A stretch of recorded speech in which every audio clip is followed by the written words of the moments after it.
السلام علیکم ورحمۃ اللہ وبرکاتہ۔ حدیث نمبر 31۔ بسم اللہ الرحمن الرحیم۔ الحمد للہ رب العالمین والصلاة والسلام علی سیدنا محمد خاتم النبیین ورحمۃ للعالمین۔ السلسلۃ الصحیحہ حدیث نمبر 1585 جلد 4 صفحہ 159 میں عبداللہ بن عمرو بن عاص رضی اللہ تعالیٰ عنہ سے مروی ہے کہ رسول اللہ صلی اللہ علیہ وسلم نے فرمایا، بے شک تم میں سے کسی شخص کے سینے میں ایمان اسی طرح پرانا یا بوسیدہ ہو جاتا ہے جیسے لباس یا کپڑا پرانا ہو جاتا ہے۔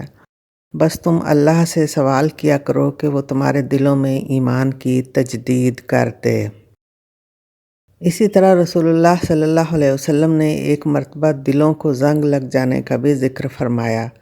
ایمان کی تجدید یا دل کا زنگ دور کرنے کے لیے تدابیر بھی بتائی گئی ہیں۔ وہ تدابیر اور طریقے روزانہ کی بنیاد پر بھی ہیں، جیسے استغفار کی کثرت، کلمہ توحید کی شعوری تکرار، اللہ سبحانہ و تعالیٰ کا کثرت سے ذکر، 5 وقت کی صلاۃ کی ادائیگی، ہفتہ وار جمعہ کی صلاۃ، سال میں ایک بار رمضان کے روزے، تنگی نفس دور کرنے کے لیے زکوٰۃ، اور خود کو نو مولود کی طرح پاک و بے گناہ بنانے کے لیے زندگی میں ایک بار حسب استطاعت حج۔ تو جہاد فی سبیل اللہ اس ایمان کی حالت کا آخری عملی ثبوت ہے۔ روشن مصفہ دل کا تقاضا ہی یہ ہے کہ وہ اپنی کامل محبت کے ساتھ بوسیدہ ہوئے بغیر رب کے حضور حاضر ہو جائے، اور محبت کا عالم یہ ہو کہ اس عمل کو بھی ادائیگی حق میں چھوٹا ہی سمجھے۔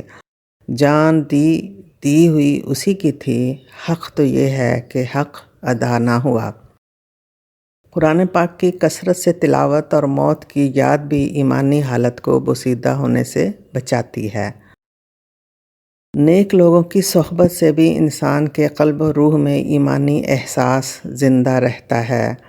صحبت اہل صفا نور و حضور و سرور۔ تجدید ایمان یا قلب و روح کو روشن کرنے، اس کی صفائی ستھرائی کے لیے سالانہ تربیتی موقع رمضان المبارک آیا ہی چاہتا ہے۔ اس سے بھرپور فائدہ اٹھانے کے لیے سب سے پہلے ایمان کے کپڑے کی جانچ پڑتال کرنی ہوگی کہ بوسیدہ کہاں کہاں سے ہے۔ جب نقص کا علم ہو جائے گا تو اس کو درست کرنے کے لوازمات بھی اسی نوعیت کے مہیا کرنے کی فکر اور تگ و دو ہوگی۔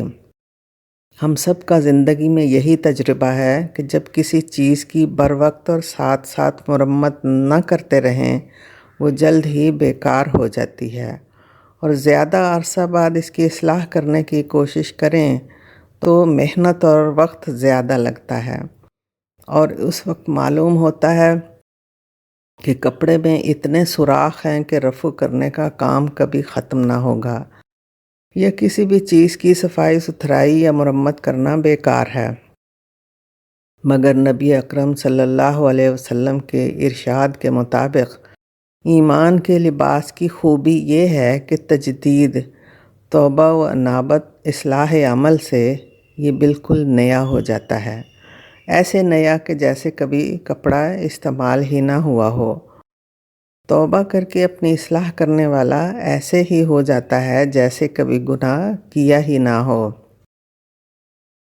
رمضان المبارک کو پانے والی ساری امت مسلمہ انفرادی اور اجتماعی طور پہ اپنے بوسیدہ ایمان کی تجدید کر لے تو رمضان المبارک کے ان چند دنوں کی رحمت سے فیضیاب ہو کر مغفرت کی خوشخبری سن سکتی ہے، اور پھر دنیا میں رسوائی و ذلت کی آگ سے اور جہنم کی آگ سے نجات مل سکتی ہے۔ اس طرح ساری امت مسلمہ جنت میں عید منانے کی بجا طور پہ حقدار ہوگی۔ یہ وقت انشاءاللہ ضرور ہمیں نصیب ہوگا، مگر ابھی اور اسی وقت کرنے کا کام یہ ہے کہ اپنے گزشتہ سال اور گزری عمر کی خطاؤں پہ دن رات استغفار کریں۔ ہمارے ایمان کی بوسیدگی کا پہلا علاج اپنے پیارے رب کو منانا ہے، اپنی کوتاہیوں گناہوں کو تسلیم کرنا ہے۔ جب داغ دھبے نظر آئیں گے تو ان کی صفائی بھی ہوگی۔